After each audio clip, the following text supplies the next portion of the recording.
Good morning, everybody. I'm Srivatsan Padmanabhan, one of the medical physicians in the Seattle area in the USA. And thank you very much to the organizers today for inviting me to give this talk. My work has been on identifying therapies for COVID 19, and I've been working on this for a few months now. And today I'm just going to share a part of that work, in particular about nitazoxanide, which I believe is a very important therapy in COVID-19, which is somewhat underrepresented.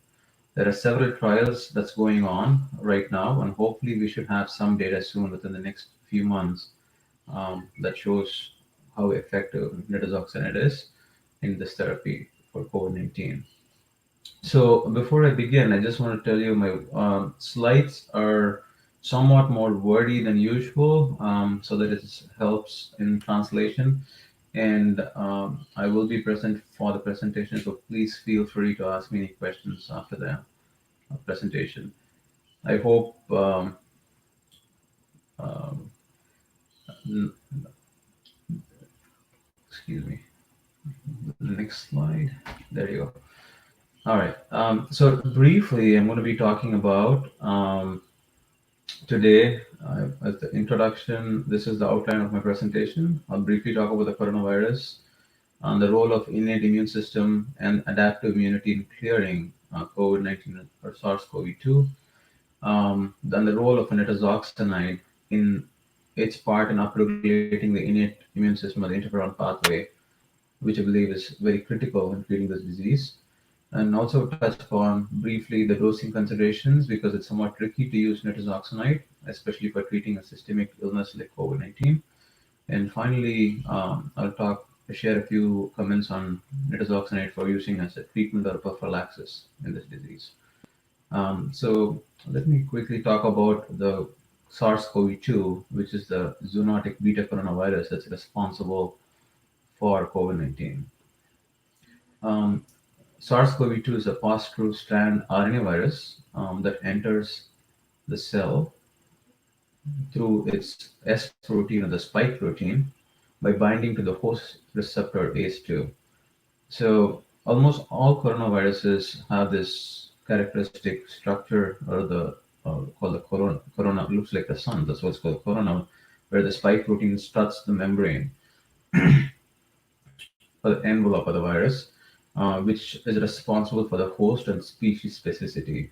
Uh, and most likely, SARS-CoV-2 was a zoonotic virus that jumped from bats. And it's not alone in doing this. There are multiple other viruses that we already know of, the SARS, MERS, and other common coronaviruses like HCoV. Stands for the human coronaviruses, OC43, 229E, and L67. Most likely all jumped species. And SARS and several of these are also possibly jumped from bats. So these coronaviruses are interesting in that they're some of the largest RNA genomes of up to 30 kilobase, and they are responsible for very important human diseases. COVID-19 is a huge spectrum of disease presentation, anywhere from asymptomatic, quasi-symptomatic, and extremely florid life-threatening complications, including respiratory failure that's responsible for most of the mortality and the morbidity that you're seeing right now. In the severe disease in COVID-19 is likely a result of two things. One is the uncontrolled viral replication, um, and then this is followed by the immune response that actually causes collateral damage to the host, which results in the ARDS-like picture that we see. Um, and COVID-19 is not simply a respiratory disease, and I'm sure almost all clinicians will agree with me that we see a multitude of systems that get affected. Although the respiratory system disease causes most of the morbidity and mortality, we also see other issues like strokes, hypercoagulability, PEs, and almost every single system in the body can be involved by this disease.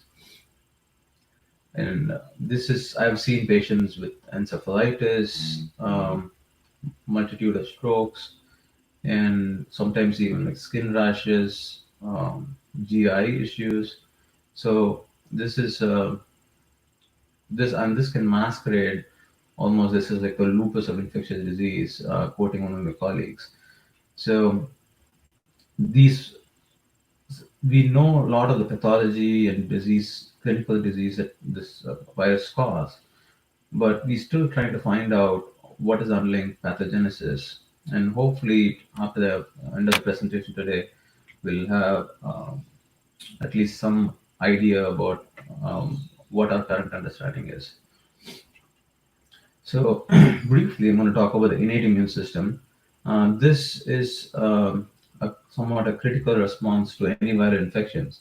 So, briefly, the immune system can be classified into innate and adaptive immunity.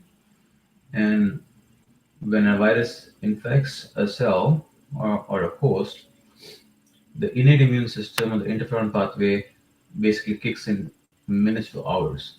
So this is basically a broad spectrum response, not a really pathogen specific. It's constitutive, meaning it's always on, looking for an infection or an infectious pathogen. When it identifies a pathogen, it activates a set of genes downstream of the interferon that usually eliminates most infections very efficiently. This is a set of genes that are built into the cells as a defense against viral infections. So most viral infections are mild and cleared without the need for adaptive immunity. And therefore, if there is no adaptive immunity, there is no memory. So innate immune system does not remember. Or this is a classical teaching, although there are some newer studies suggesting there is some element of memory. But to make things simple, this is the broad spectrum or the more broad outline that when we think of an innate immune system and interferon pathway, these are the characteristics. The adaptive immune system, on the other hand, consists of B cells, that antibody producing cells, and the T cells, which are cell mediated immunity. And this generally takes days to weeks. They're highly specific, and both antibody-mediated and cell-mediated effectors, T cells, nuclease the pathogen and also the infected cells. And the important characteristic of this is this: it forms memory. So there's memory in B cells that stick around, and eventually, if this pathogen is encountered again, it's cleared. And this is the basis of using vaccinations. So one interesting thing is patients with mild disease with COVID-19 who clear the infection with the innate immune system with very minimal symptoms do not develop antibodies, and that's what we see. That most patients who have very minimal or mild symptoms of COVID-19, they don't have memory and they become susceptible to reinfections. And usually, if their innate immune system is good, they're going to be clearing this again. But this could explain why we see sometimes patients who test positive once, then 6 weeks later or 8 weeks later they test positive again. But most patients who develop severe disease or get sicker for a more prolonged period of time, they end up needing activating the adaptive immune system, and they have high titers of antibodies. Although there is some controversy about how long this antibody lasts, we do see that it does wane over a period of time. But briefly, those two components of the antiviral response, the interferon pathway and adaptive immune system, we just talked about. Adaptive immunity is quite well known. We have the humoral response, where the B cells act, find an antigen or respond, then proliferate to become plasma cells that secrete antibodies that neutralize. And the cell-mediated response, where the helper cells um, recognize and help the B cells to make more antibodies or activate the CD8 cells to kill the infected cells.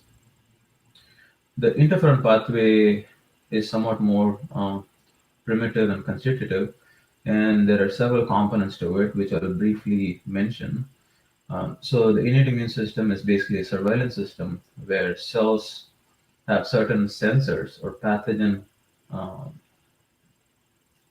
pattern receptors, where certain patterns, common patterns of pathogens are recognized.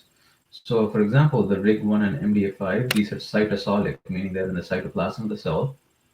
And you have the TLR, the toll-like receptors, which I'll show briefly in the next slide, which are in endolysosomes on in cell surface membranes. So the TLRs and the cytosolic receptor sensors, once they sense a pathogen in the cell, in the case of RIG1, It can be a 5 prime phosphorylate or triple phosphate RNA or a double stranded RNA, both of which can activate RIG1, and MDA5 is a sensor that's activated by double stranded RNA.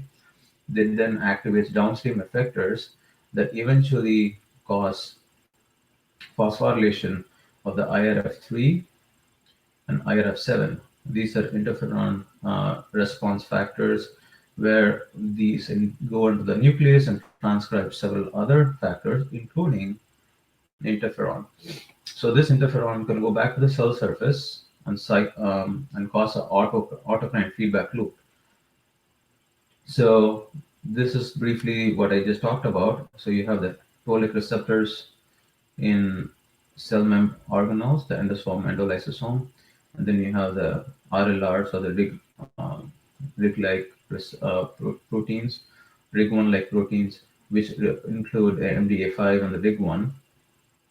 Once they recognize, they activate the interferon pathway. The interferon pathway is a self-amplifying loop, causes more interferon to be secreted, and then it goes onto the cell surface and signals the interferon pathway itself, and then several other downstream effectors like the MAVs that help to um, basically stop viral replication. So the issue is that once the interferon pathways are, if it's fully activated, viruses are not able to maintain a proliferation or maintain replication in the cell. So the cell first tries to shut down the virus. If that doesn't work, then the cell undergoes apoptotic death. Therefore, and then signals your APCs and other neighboring cells to go ahead and so to prevent infection of neighboring cells. But viruses, in order to survive, have developed several mechanisms to subvert this interferon pathway, and this is absolutely necessary. If a virus is unable to prevent this interferon response, they are not able to sustain an infection. So, this to some extent determines the species specificity of viruses. As you can see here, in coronaviruses, they have very dedicated mechanisms to prevent interferon activation. Like I told you before, coronaviruses are RNA viruses. And if you recall, RNA viruses are basically when when the virus enters the cell, the RNA in the cytosol should activate the RLRs, which is the RIG1 and the MDA5 sensors, because cytosols don't have double-stranded RNA, and these double-stranded RNA are formed during the viral replication process. To prevent the RLR from identifying them, coronaviruses utilize something called a replication organelle that compartmentalize and shield these replication intermediates from cytosolic sensors like Ligone and MDA5. And interestingly, um, the viral RNA is also cloaked by detection from MDA5. So remember I talked about the normal human mRNA has a 5' cap structure and 2' methylation. And there are dedicated proteins that mimic an endogenous RNA by adding a 5' cap and a 2' methylation to viral mRNA to look like a host of mRNA. And this is the NSP16 at the 2' methylation, and then the 5' cap structure is added by the viral polymerase complex. And the another somewhat intriguing activity is NSP15, which is a non-structural protein, it's a viral protein. It's an endoribonuclease, meaning it destroys viral RNA. Basically, any RNA, double-stranded RNA will be recognized in the cytosol, and to prevent this from happening, this NSP15 destroys intermediates that is no longer necessary, therefore minimizing detection of these. And there are several other proteins. Actually, if you look at this slide here, there are a bunch of different other proteins, NSP3, 7, 14, and multiple different ARFs include, and then the M and N protein. And as you can see here, these are quite well conserved among these coronaviruses.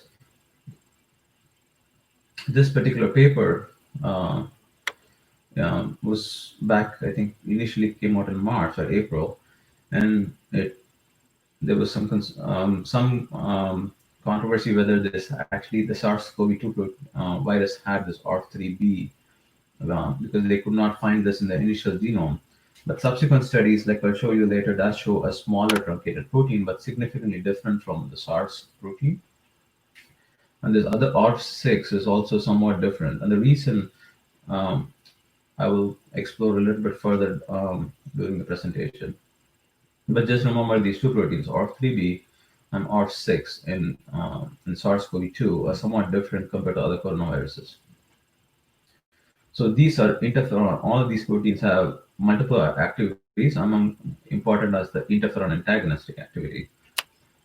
SARS-CoV-2, when it infects a cell, this viral RNA should cause interferon response.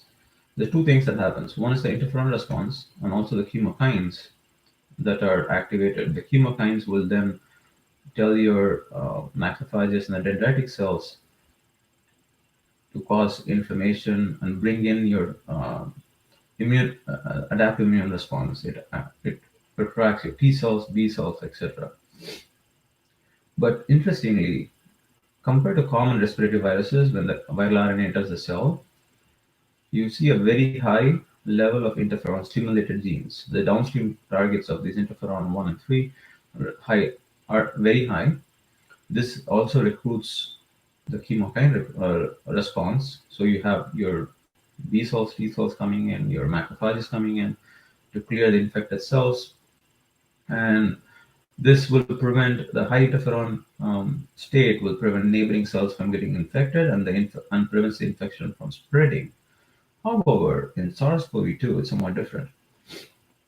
The Blanco Mueller et al. In their cell paper very elegantly in multiple model systems, including in vitro, in primary cells, and in an animal model, and also in human samples, show that SARS-CoV-2 infection does not provoke as much an interferon response as you would expect it to do.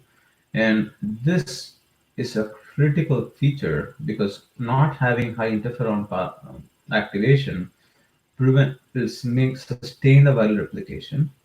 It will also cause neighboring cells to continue to get infected despite there is a chemokine response where there is inflammatory cell response that is recruited. T cells, the B cells, the macrophages, and dendritic cells all get recruited to the site of infection. But remember, these cells that are getting recruited because of these chemokines are now going to start to attack the respiratory, the lung epithelial tissue because you're still recognizing the virus. And as the virus keeps spreading, the host damage keeps getting worse. And I think this is the crucial piece which causes all the worsening and the severe disease. So if we could replicate the high interferon ISG or potent antiviral state, this will prevent this positive feedback loop that causes worsening disease. And we can talk about this a little bit later. What's more interesting, however, SARS-CoV-2 is more susceptible to inhibition by interferon. So remember, SARS-CoV-2 potently suppresses interferon. There's a reason for it because interferon is actually suppresses SARS-CoV-2 replication significantly. This is a Western blot. Western blot is basically to look at the proteins. And briefly, this compares SARS-CoV-1 and SARS-CoV-2 and the activation of interferon. As you can, and this is kind of shown in this graph here, when you add interferon in SARS-CoV-2, you still have your SARS S protein, which means you're still having some viral replication. So interferon has some some efficacy, but not by itself is not great in suppressing SARS-CoV-1. However, SARS-CoV-2, when you add interferon, this is actually an experiment that is pre-treated. So they treat interferon and then they add the infection, the virus.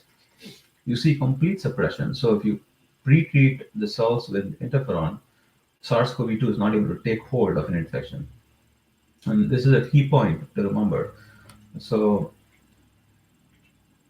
And this is in primary epithelial cells where they compare with influenza A virus, which is also an RNA virus, compared to SARS-CoV-2. And this is looking at downstream effectors, which is STAT1 as a transcription factor. When you see influenza virus activates STAT1 through the interferon pathway, um,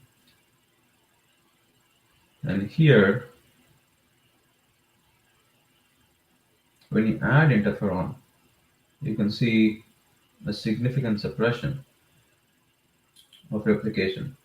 So this is actually a key point that we need to remember that this particular virus is very sensitive to interferon pathway suppression, and if there is we can actually activate this pathway early enough, we can prevent the downstream effects of this infection.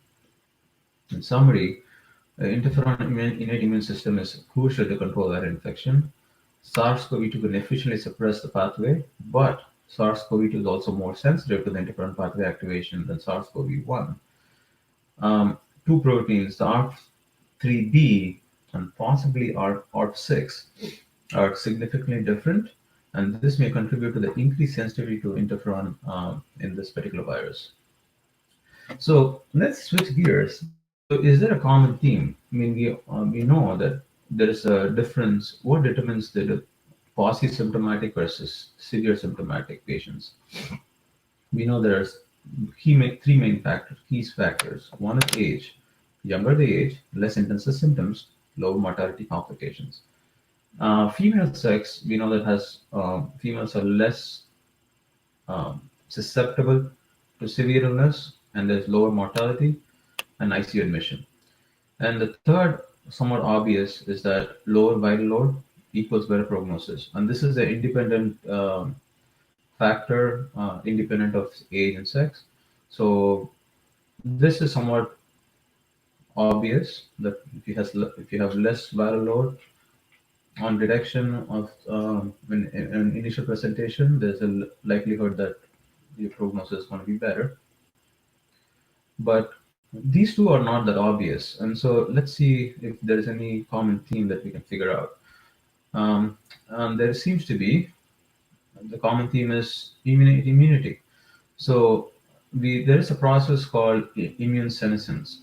As people age, their cells are less responsive. Number one, to the down to interferon activation, and also this very elegant paper shows that the RIG1. This is one of the effectors. The sensors that senses the double-stranded RNA. So in this paper, they show that RIG1 mediated phosphorylation of the transcription factors is reduced in aging. So, and they actually go on to show that this TRAF3 adapter protein levels are lower as they get older and older, and this translates to reduced um, downstream IRF3 activation, um, and also reduced interferon. So and remember, interferon is for the two phases to it. First is the induction phase, and then the feedback amplification, where the interferons act on its own receptors. The IFNAR is the interferon receptor on the cell surface.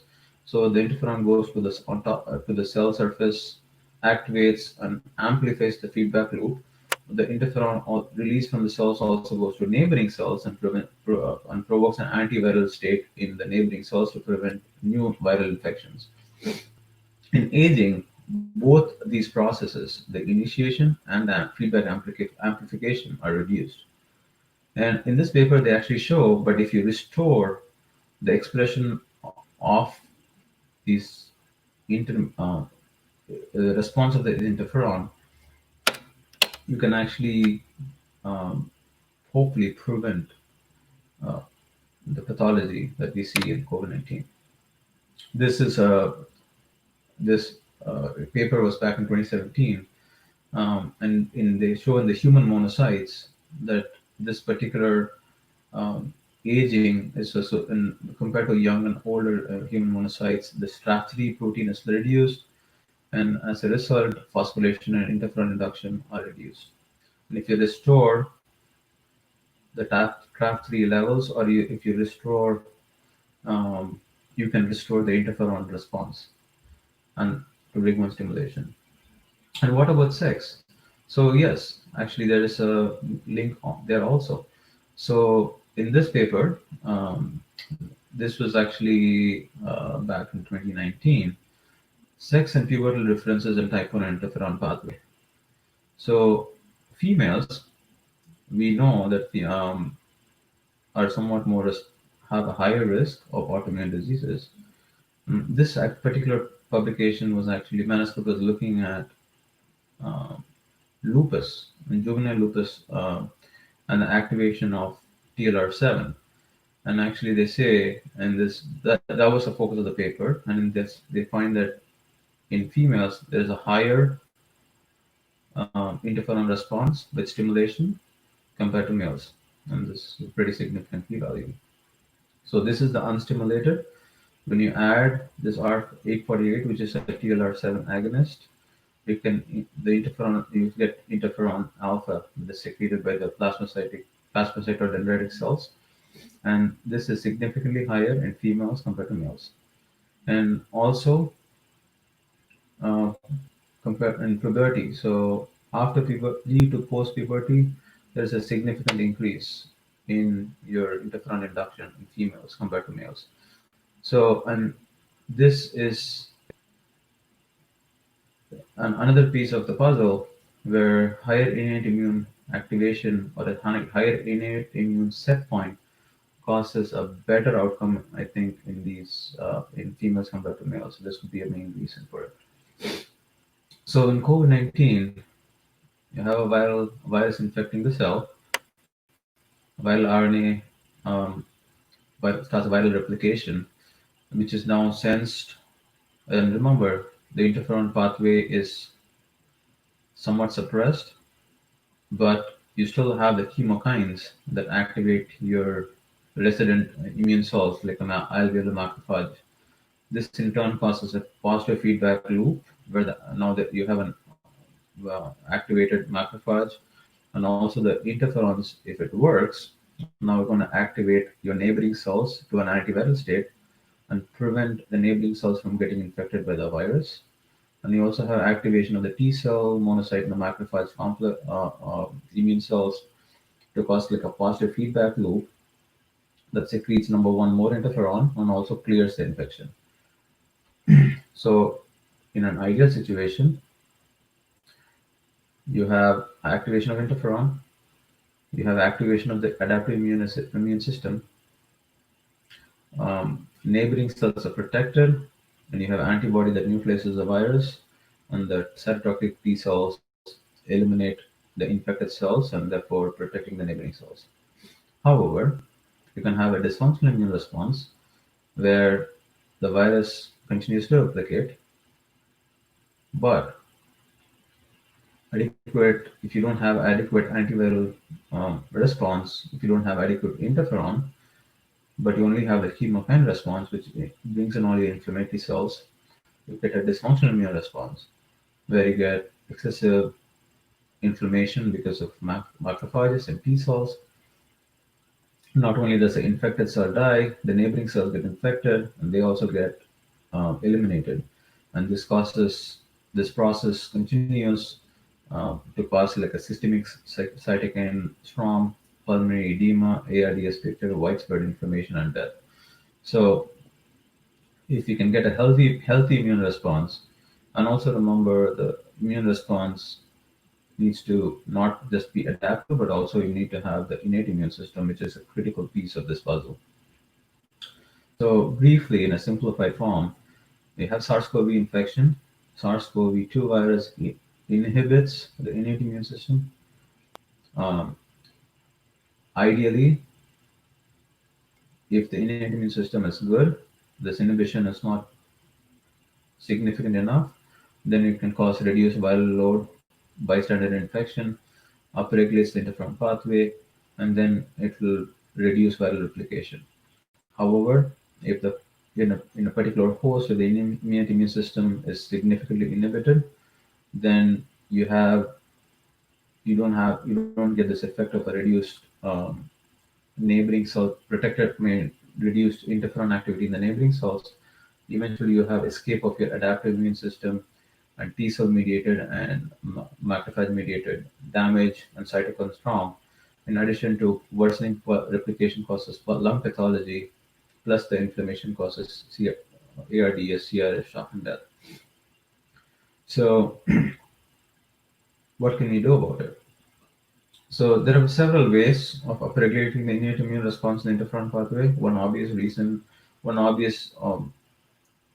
solution would be to just give interferon.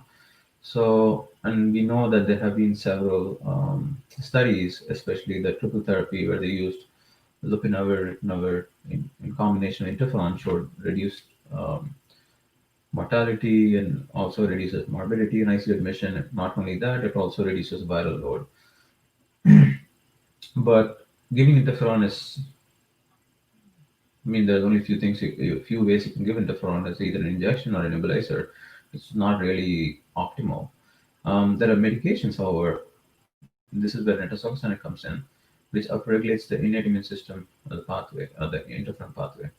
This was initially identified as an antiprotozoal agent, which is in the US FDA approved for treatment of cryptosporidium.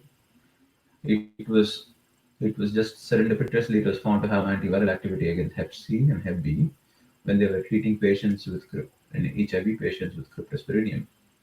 And it reduces the activity of hepatitis B and C. So, and then they went on to look in other multiple groups, identified that it has broad spectrum antiviral activity and multiple viruses, including rotavirus, norovirus, Hep B, C, SARS-CoV, MERS, and SARS-CoV-2 all have in vitro activity. There are some in vivo activity in mice when Japanese encephalitis virus treatment with nitazoxanide causes make upward 90% of the treated mice survive, while 100% of the untreated mice died. So this is a very significant protection in this particular model system. In humans, we do have some trial and data in a phase 2b/3 trial by Hafizullah et al. Nitazoxanide treatment reduces the duration of clinical symptoms and decreases virus shedding. And in another publication, they show that when you combine with oseltamivir or Tamiflu, they show a synergistic response to inhibit influenza A. Nitazoxanide and its active metabolite called tizoxanide have activity against coronaviruses. It's been also found in other related coronaviruses called MHV, which is also beta coronaviruses like SARS and SARS-CoV-2. In a non-biased drug screen, they found NTZ or nitazoxanide as one of the top candidates. So, what is the antiviral mechanism? So, this paper from Jasnowski et al. Very nicely kind of dissects this pathway in two different viral models. One is in Ebola, one varicella virus. So, in basically nitazoxanide, remember all the viruses have mechanisms to inhibit the interferon pathway, but nitazoxanide actually upregulates the upstream sensors like the PKR, RIG1, and MDFI we talked about before, thereby increasing the sensors sensing capacity for viral pathogens, double-stranded RNA, and other viral intermediates. And it also not only does an upstream, it also upregulates downstream activation, like the MAVS, which is an effector function to cause increased interferon beta transcription. It also causes interferon beta to go up. Interferon beta is a critical mediator, which then stimulates the interferon stimulated genes like the GAT34 and antiviral phosphatase and multiple other downstream targets. And this has been shown in other papers too, where so NTZ actually enhances multiple levels of the interferon pathway and reduces viral replication. And in this paper by Wang et al., that initially identified remdesivir and hydroxychloroquine that inhibits, it's kind of hidden in their supplementary data. If you look, this is remdesivir, and this is actually immunofluorescence you're looking at. So the green is the immunofluorescence looking at the viral replication. So when you have lower remdesivir, as you increase the remdesivir concentration, you reduce viral replication. You still have cells here, so there's more virus, less and less virus. That's the increase in remdesivir. And if you look at nitazoxanide, from 1.67 micromoles, you have a lot of um, virus, but as you go up, you have significant suppression. It's almost gone. If you look at the curve, IC50 curves, it's very sharp. Um, Around 2 micromoles, I think, around and up to 5 to 6 micromoles, more than 90% of your virus is inhibited. So it has a very high EC15, EC90 and EC50, showing very specific activity. And in comparison, the ribavirin, this is favipiravir. You see the slope is kind of more linear. This is almost exponential, showing that it's a very potent specific effect at that particular concentration.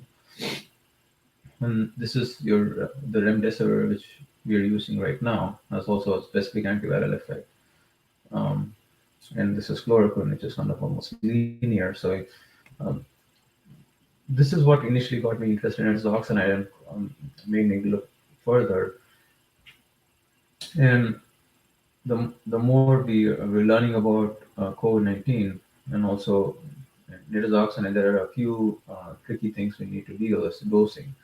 Dosing in COVID-19 is somewhat tricky. The reason being, NTZ was initially developed for GI infections, gastrointestinal infections. So it's not absorbed as much. GI luminal concentration plays a big role in efficacy in the drug.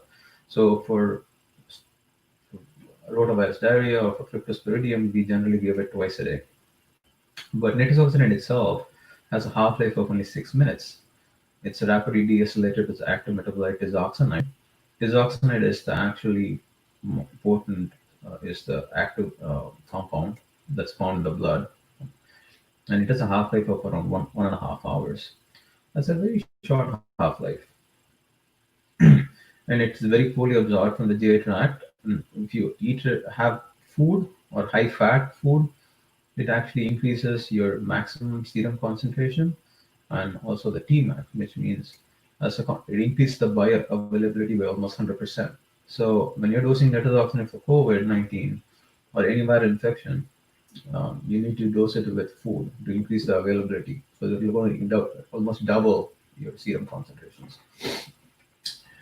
And formulation also seems to have some effect. So suspension formulation is almost 40% less bioavailable than the tablet. So prefer to give tablet if possible. Variability depends on different in the population. There's significant variability in absorption. So you need to make sure if you're treating a population, you need to have doses that will achieve at least the IC50 for SARS-CoV-2, not the IC90 in most of the patients. And there's an interesting case in point. Remember we talked about the Hafizullah trial where they showed efficacy for treating influenza. They used a specific slow release formulation of NTZ called the NT300. This is not commercially available anywhere right now. Unfortunately, in a study by Gamino Arroyo et al., this was in 2019, they did not have any efficacy. And the reason was that they used either suspension, well, this was actually mostly in a pediatric group, so they used the suspension, and they also dosed twice a day dosing of 100 milligram immediate release tablets. So if you look at the pharmacokinetics of this drug with this particular dosing, the trough levels for tizoxanide, or the active metabolite, is very low, 0.16 microgram. That is the best case, to 0.03, which is almost 9 to 54 less than the required IC50 of 1.5 microgram per ml for influenza. So if you're going to use it for SARS-CoV-2, you need to be careful and cognizant of this fact. You need to dose it appropriately. This, since it's commercially not available, I'm going to be talking further about the immediate release tablets and how to dose it. So this is a graph showing the kinetics of the different dosing regimens. when you're dosing nitazoxanide, um, 500 milligram tablets given with food, and this is based on FDA filing data for this drug. So if you look at this, if you give it every 12 hours, which is the regular dosing of nitazoxanide, you see that this the first is the IC90, there's the IC50. And for SARS-CoV-2, the IC50 is around 2 micromolars, 2.2 micromolars, and the IC90 is around 5 micromolars, which translates to around 1.84 or 2 microgram per ml. This so you see that most of the time, dosing every 12 hours, your levels drop way below the IC50 even. And this is likely to be of not much use. But if you increase it to 500 every 8 hours given with food, you actually see almost 100% of the time your levels are above the IC50, and most of the time it's above the IC90. But if you're dosing every 6 hours, almost 100% of the time you're having IC90, which is what we saw in IC90 levels. You completely shut down viral replication. So this is a very good regimen to be using in patients, given with food if they're tolerating. There are some issues with more frequent dosing, and we'll talk about it later. So when you're using nitazoxanide for treatment or prophylaxis, remember the pathogenesis. Nitazoxanide is going to be inhibiting the SARS-CoV-2 in inhibition of interferon pathway. So inhibits the inhibition. So it's actually potentiates the interferon pathway, reduces viral load, prevents bystander infection, and then thereby preventing this dysfunctional immune response. It also reduces the lung pathology by reducing the viral load. So we kind of break the cycle, this feedback cycle of worsening viral replication and inflammation. And nitazoxanide also actually has a direct effect. There are some data to suggest that can actually reduce IL-6 and other pro-inflammatory cytokines. So it can have a double benefit in this particular disease. So in summary, nitazoxanide has expected to have potent antiviral activity against SARS-CoV-2. We have a lot of in vitro data. We have some case series information, but not really a study at this point. There are multiple studies that's been ongoing, and hopefully we should get data in the next 1 or 2 months. This robust activity in vitro occurring well below the serum achievable serum levels with appropriate dosing. NTC targets and amplifies the BRIG1, MDF5, and MAPS and downstream interferon stimulated genes, thereby disrupting the mechanisms that SARS-CoV needs to establish an infection. It also can potentially rescue the innate immune system suppression of SARS-CoV-2, and therefore, this is very important, reduce the morbidity and mortality in the high-risk older population.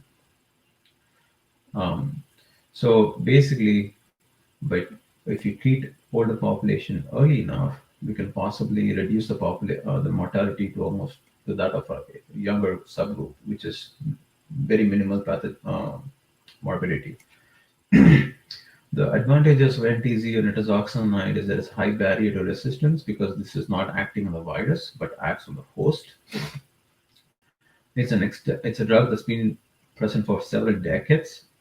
It's a very extensive experience. It's minimal drug interactions. It's very inexpensive and well tolerated. Some of the studies show up to like almost 2.7 grams per day for 4 weeks. It's quite well tolerated. Data suggests that can also reduce IL-6 and pro-inflammatory cytokines, thereby helping the inflammation and the immunopathology in COVID-19. So, few things, recommendations, early treatment based on the pathogenesis and pathology that we talked about is better prognosis. Aim is to reduce viral replication and minimize systemic inflammation. Upregulating the interferon pathway is likely a cornerstone therapy in minimizing inflammatory collateral damage. There are other medications that we are using currently, the dexamethasone and the IL-6 antagonist that is undergoing trials.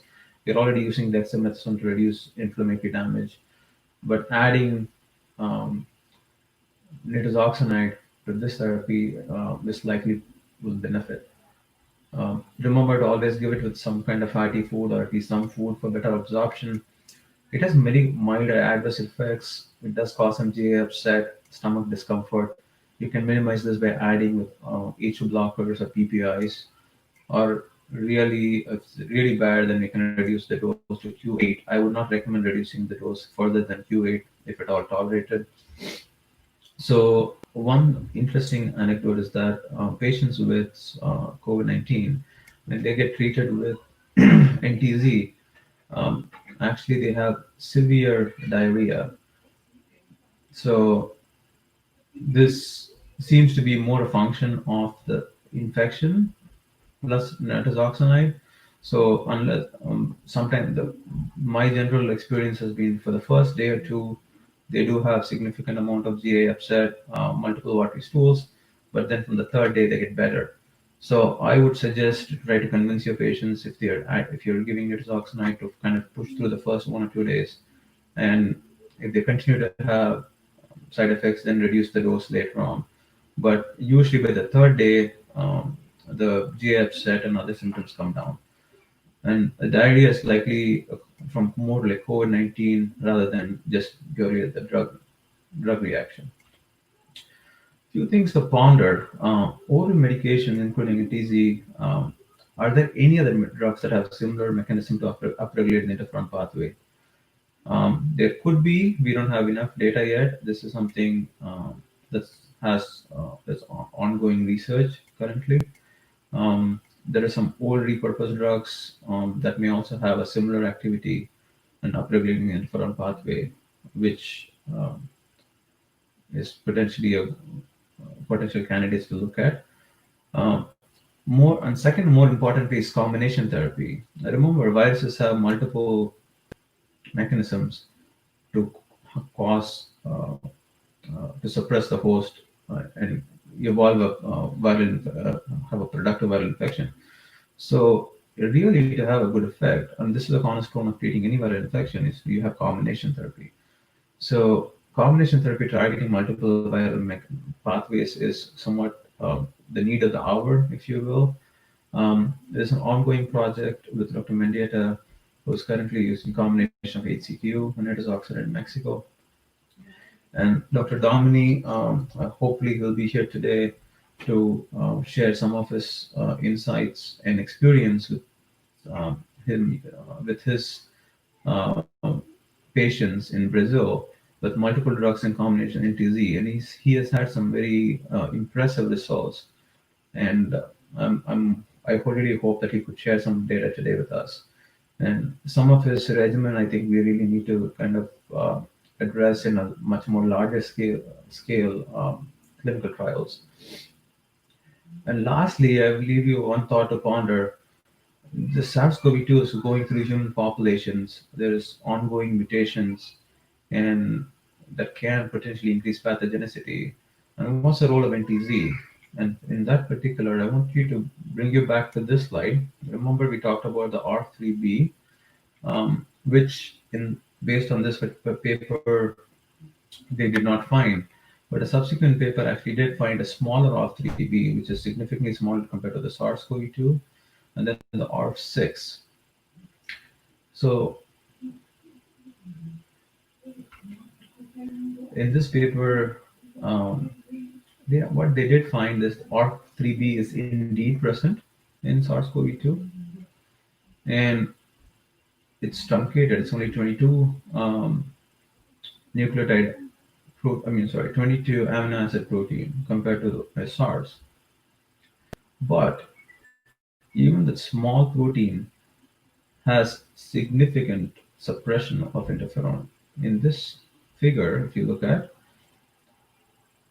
SARS-CoV-2 R3B in comparison um, with SARS, I think I have. So okay, so this is the empty vector. This is the promoter interferon induction. When you have this is the Sendai virus, which induces the interferon promoter. In the presence of wild-type SARS-CoV-2 R3b, there is significant suppression. If you increase the amount of R3b protein, there is more increasing suppression of your interferon promoter.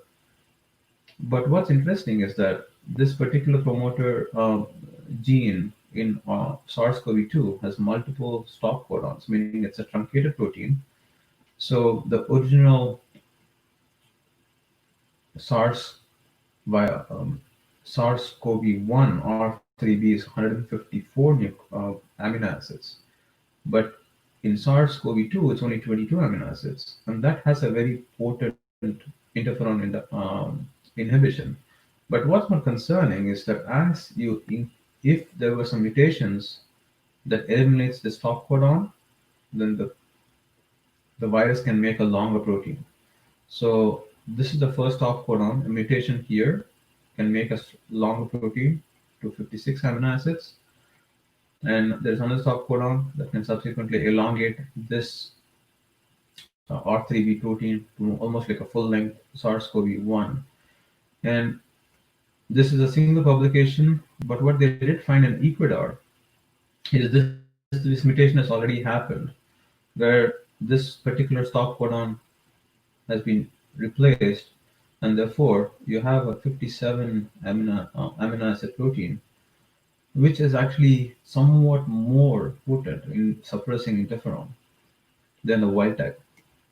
So in this mutant virus, that's in that they identified two sequences in Ecuador, the suppression of your interferon is much more potent, which is very concerning because actually, as we saw before, the higher the suppression of interferon, the greater the pathogenicity of the virus and the side effects downstream, down the line when you have the inflammation. And so, what can we do about this? I think, as we talked about, rituximab can actually completely eliminate, irrespective of the suppression. Hopefully, using rituximab much more earlier during the course of the disease can eliminate this effect. I'm not sure how prevalent this particular mutation is. Again, this is a single paper that came out back in May, and I have not done much more looking at how prevalent this virus is in GSAID. But this is something you really need to think about. So, if you are seeing uh, more more virulent cases or more serious cases, this is something that they need to look at. And I think using nitazoxanide can completely prevent these patients from getting worse because it will rescue those, given these mutations, by upregulating the downstream effectors of the interferon pathway. Hopefully, we can eliminate the increased pathogenicity of these viruses. Again, this is an in vitro data based, so I don't think there's cause for a big alarm right now. But this is something that we need to keep in the back of our minds because this virus is evolving as it's going through our population, and we need to be ready for it. Thank you. Um, Thank you again, everybody, for listening. I'm sorry if there is anything that missed in translation, but hopefully we'll have some more information from Dr. Mendieta and Dr. Donini, who will share with us. And please feel free to contact me at my email address. Pleasure, and thank you again for listening.